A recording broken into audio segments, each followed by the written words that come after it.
భయం కూడా భయపడితే అర్జున్ సర్కార్ హిట్ 3 లా ఉంటదేమో. ఎలా ఉందంటే బాబాయ్, ఆ ఎలివేషన్స్ డైలాగ్స్ ఊచ కోత.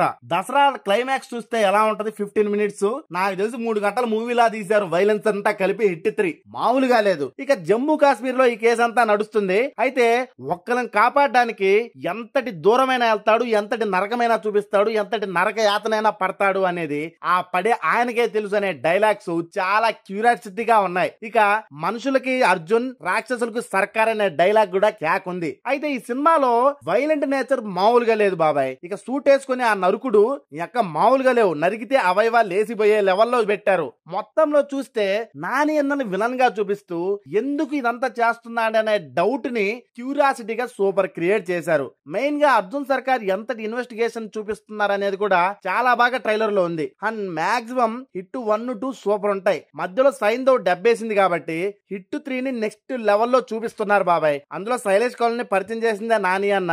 హిట్ 3 కి మరింత ఎక్కువ అన్ని యాడ్ చేసి అన్ని రంగులతో కలిపి మామూలుగా ఉండదు బాబాయ్. హిట్ 3 ట్రైలర్ ఎంత సింపుల్ అండ్ వైలెంట్ కలిపి చేశారంటే సూపర్ ఉంది. ఇక నాని అన్న రక్తాన్ని చేసి ఇదిలిస్తారు చూడండి, వేరే లెవెల్ అనిపించింది. మొత్తానికి డైలాగ్స్ చాలా డెప్త్ ఉన్నాయి బాబాయ్. ఎందుకు, ఏమిటి, ఎలా అనేది సినిమా చూడటానికి చాలా హెల్ప్ చేసేలా ట్రైలర్ కట్ చేశారు. సూపర్ ఉంది. హీరోయిన్ కూడా ఒక ఓవరాల్ చిన్న క్యారెక్టర్ అయినా డెప్త్ ఉండే క్యారెక్టర్ లా అనిపిస్తుంది ట్రైలర్ చూస్తే. ఇక నాని అన్నే అటు అర్జున్ సర్కార్ గా ఇటు మరి విలన్ గా అన్ని షేడ్స్ ఏందో అర్థం కావట్లేదు. జైల్లో పెట్టి చంపుతాడా అంటే చంపట్లేదు. అది కూడా ఇక చాగంటి గారి మాటల్లో ఎలివేషన్స్ చూపిస్తారు కదా, ఆయన హీరోగా పొగుడుతుంటే ఇక్కడ విలన్ గా చూపిస్తున్నారు. అది ఒక కొన్నిటికి రెఫరెన్స్ అన్నమాట. ట్రైలర్ మొత్తం బ్రేక్ డౌన్ చేద్దాం తొందరలోనే. మరి మీకు ట్రైలర్ ఎట్లా అనిపించిందో కింద కామెంట్ చేసి మన ఛానల్ ని సబ్స్క్రైబ్ చేసుకోండి నాయన.